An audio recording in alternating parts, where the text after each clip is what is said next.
దారిని పోతున్నారు. అక్కడ ఏదో నిప్పు కాలుతుంది. కాలేటప్పుడు దాన్ని చూడడానికి పోయి నిలబడ్డారట అందరూ.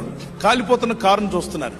ఆ కారు ఏమనుకుందంటే, పాపం వీళ్ళకి సెల్ఫీలకి సరిగా సరిపోవట్లేదు, నేనే వస్తాను ఉండండి రా అని చెప్పి వచ్చితే పరుగో పరుగు. ఒకడు బైక్ కూడా బారేసుకుని పరుగు. ఒకడు ఆ బ్రిడ్జ్ మ్యాన్ కూడా కిందకు దూకాడట. అది వస్తుందని ఎవరు ఊహించలా. సచిన శవంకానికి లేచి వచ్చినట్టు.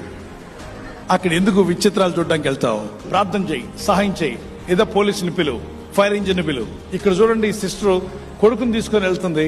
వెళ్తున్న దారిలో పోవచ్చుగా, దారిని పోకుండా అక్కడేదో కుక్క కూర్చొని ఉంటే కుక్కకు జాలి చూపించడానికి వెళ్ళింది. అవసరమా? కుక్క పిలిచిందా నిన్ను? చక్కగా జాలి చూపించి దాని తల మీద నమిరి హలో హౌ ఆర్ యూ అని చెప్పింది. అది ముక్కు పట్టుకుని పీక్ పెట్టింది. ఏమో ముక్కు పోయింది. ఆ రోజున కుక్క తిరగబడింది. అందరూ వచ్చి కాపాడేలోగా ముఖాన్ని చీల్చి పారేసింది కుక్క. ఆమె లబో దిబోమని ఏడ్చి కేకలు, అరుపులు. ఎక్కడో పడుకున్న కుక్కని వెళ్ళి నమరాలా? తనకు పట్టని జగడమును బట్టి రేగువాడు దాటిపోచున్న కుక్క చెవులు పట్టిన వాటితో సమానుడు. అంటే నీకు అవసరం లేదు, అసలు ఆ గొడవతో నీకు సంబంధం లేదు. అవసరం లేని ప్రతి దాంట్లో ఏలు పెడతాం ఎందుకు? ఈ రోజుల్లో చాలా మంది ఆ సీరియల్లో చూస్తుంటారు, ఈ సీరియల్ చూస్తుంటారు. ఏది లేకపోతే వీధిలో సీరియల్ స్టార్ట్ చేస్తారు. వాళ్ళు అలా అంట, వీళ్ళు ఇలా అంట, ఆ అమ్మాయి అలా వెళ్ళిందంట, ఈ అబ్బాయి ఇలా. ఎందుకు అవన్నీ? అవసరమా? బైబిల్ చదువుకోలేవు, ప్రార్థన చేసుకోలేవు, నీ లిస్ట్ అంతా రాసి నీ భర్త కొరకు, నీ పిల్లల కొరకు ప్రార్థన చేయలేవా? నీ భార్య బిడ్డల కొరకు ప్రార్థన చేయలేవా?